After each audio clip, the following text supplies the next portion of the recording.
Oh my god, another video from some random nobody with 0 views trying to teach you how to make thumbnails. Shocking, right? But don't rush to close the tab just yet, because I'm about to prove to you that I really know my stuff in this field. My name is Vova, and I've been creating thumbnails for 5 years. By the way, I live across the ocean, in Russia. It's really cold here, so that's a minus for morale, but a big plus for skill. And I know how to make thumbnails that aren't just visually appealing, but ones that get hundreds of thousands and some even millions of views. I have examples of such thumbnails, and you can see them on the screen right now. So if you want to learn how to create clickable thumbnails like the ones top YouTubers use, you're in the right place.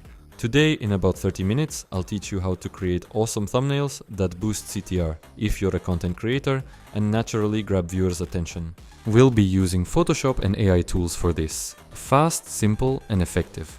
So grab your tea, stack up some snacks, and let's get started. According to the client's script, I need to add their head and body separately, as well as place all the necessary elements in their hands. That's exactly what I'll be working on right now. There's nothing complicated here. I'm simply separating the character's body and head, so that it'll be easier to edit everything later on.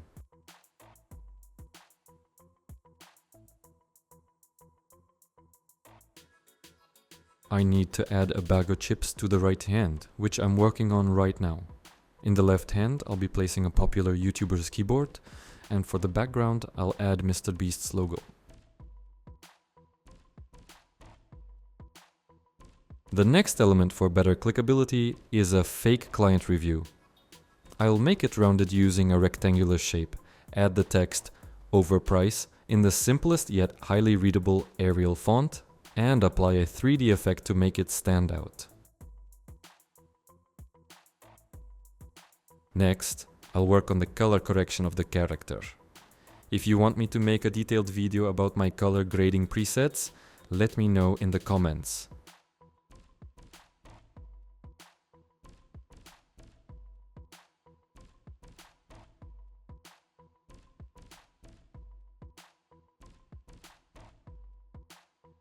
The next step is adding the hands on top of our objects to ensure the composition looks natural. I'll also paint in some shadows where needed to enhance realism.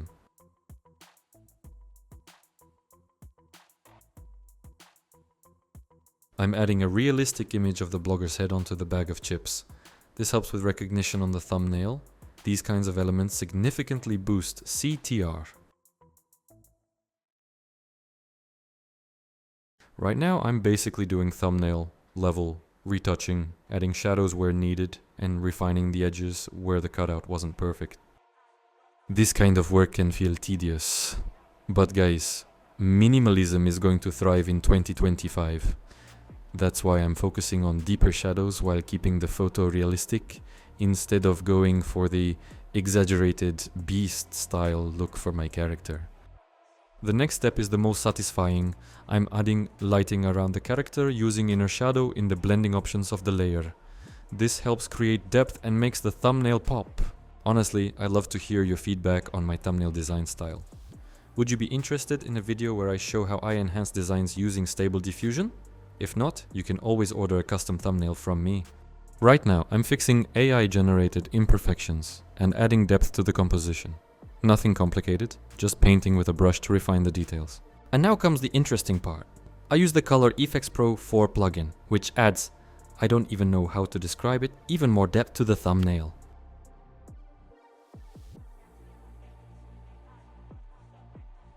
Next comes the final stage, finishing touches on the video and color correction. Now let's check out the result. Don't forget to like the video.